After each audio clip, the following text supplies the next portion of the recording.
Hello friends, welcome to mister and Mrs Sundar channel. ఈరోజు మన recipe వచ్చేసి బాదం కుల్ఫీ అండి. ఈ బాదం కుల్ఫీ టేస్ట్ అయితే చాలా బాగుంటుందండి.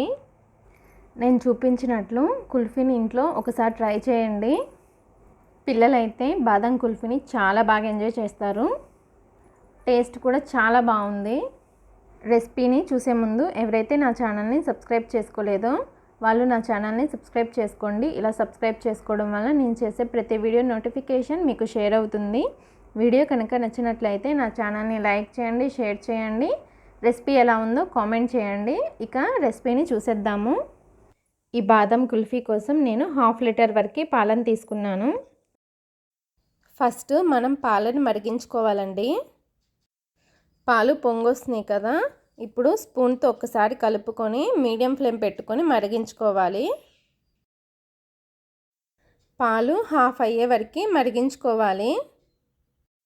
ఇవి మరుగుతున్నాయి కదండి, ఇప్పుడు ఒక మిక్సీ జార్ తీసుకొని దానిలో 7 బాదం పప్పు, 7 పిస్తా పప్పు, 6 జీడిపప్పు, 3 యాలకులను వేసి గ్రైండ్ చేసుకోవాలండి. వీటిని మరీ మెత్తగా కాకుండా కొంచెం రవ్వగా ఉండేట్లు గ్రైండ్ చేసుకోవాలి. చూసారు కదా, ఇలా రవ్వగా ఉండేట్లు గ్రైండ్ చేసుకోవాలి. చూడండి, పాలు కూడా మరిగాయి. ఇవి సగం అయ్యాయి కదా, కొంచెం థిక్గా అయ్యాయి. ఇలా అయినప్పుడు టేస్ట్కి సరిపోయినంత షుగర్ని యాడ్ చేసుకోవాలి. ఇక్కడ నేను 4 టేబుల్ స్పూన్ షుగర్ని యాడ్ చేసుకున్నాను. షుగర్ని యాడ్ చేసుకున్న తర్వాత మిక్స్ చేసుకుంటూ ఒక 2-3 నిమిషాలు పాలను మరగనివ్వాలి.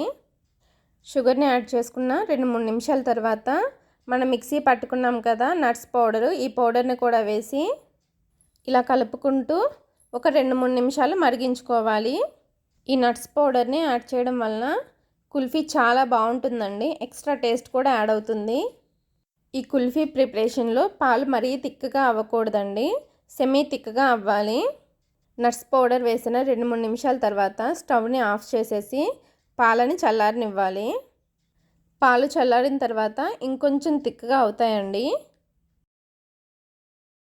ఇప్పుడు ఈ పాలని ఇంట్లో ఉన్న టీ గ్లాసుల్లో యాడ్ చేసుకుంటున్నానండి. కుల్ఫీ మౌల్స్లోనే చేయాల్సిన అవసరం లేదండి. ఇంట్లో ఉండే ఇలాంటి టీ గ్లాసెస్లో కూడా తయారు చేసుకోవచ్చు. ఇలా సరిపడా మొత్తం యాడ్ చేసుకున్న తర్వాత అల్యూమినియం పేపర్ ఉంటుంది కదండి, ఈ పేపర్తో గ్లాస్ని ఇలా కవర్ చేయాలి. ఇలా కవర్ చేసుకోవడం వలన కుల్ఫీ పైన ఐస్ ఫామ్ అవ్వకుండా ఉంటుంది. ఈ అల్యూమినియం ఫాయిల్ ఈజీగా సీల్ అవుతుందండి.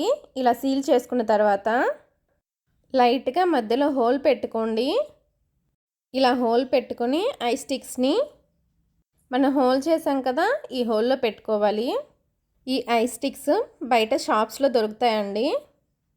పాలు కొంచెం లూజ్గా ఉన్నాయి కదండి, ఇలా హోల్ పెట్టుకొని స్టిక్ పెట్టుకోవడం వలన అది నిలబడుతుంది. కుల్ఫీ గట్టి పడిపోయిన తర్వాత ఈ స్టిక్ నీట్గా మిడిల్లోకి సెట్ అయిపోతుంది. ఇలా ప్రిపేర్ చేసుకున్న కుల్ఫీని డీప్ ఫ్రిడ్జ్లో ఓవర్ నైట్ లేదా 8 అవర్స్ పెట్టుకోవాలి. నేను డీప్ ఫ్రిడ్జ్లో 8 అవర్స్ పెట్టానండి. చూడండి, 8 అవర్స్ తర్వాత కుల్ఫీ గ్లాసెస్ని డీప్ ఫ్రిడ్జ్ నుంచి బయటకు తీసాను. గ్లాస్ పైన అల్యూమినియం ఫాయిల్ని తీసేసానండి. చూసారు కదా, కుల్ఫీ చాలా బాగా రెడీ అయింది. మనం ఈ అల్యూమినియం ఫాయిల్ పెట్టడం వలన లోపల ఐస్ ఫామ్ అవ్వలేదు. చూసారు కదా, చాలా చక్కగా వచ్చింది. ఈ అల్యూమినియం ఫాయిల్ని తీసేసిన తర్వాత ఒక గ్లాస్లో వాటర్ తీసుకొని కుల్ఫీ గ్లాస్ని జస్ట్ ఒకసారి ఇలా పెట్టి తీసేస్తే కుల్ఫీ గ్లాస్ నుండి చాలా ఈజీగా ఊడొచ్చేస్తుంది. చూసారు కదా, చాలా కరెక్ట్గా నీట్గా వచ్చేసింది. గ్లాస్కి అసలు ఎక్కడా అంటుకోలేదు. ఈ కుల్ఫీ టేస్ట్ అయితే చాలా బాగుందండి. ఈ సమ్మర్లో మీరు కూడా ఒకసారి ఇలా ట్రై చేయండి. మనం ఇలా ఇంట్లో చేసుకున్న కుల్ఫీ చాలా బాగుంటుందండి.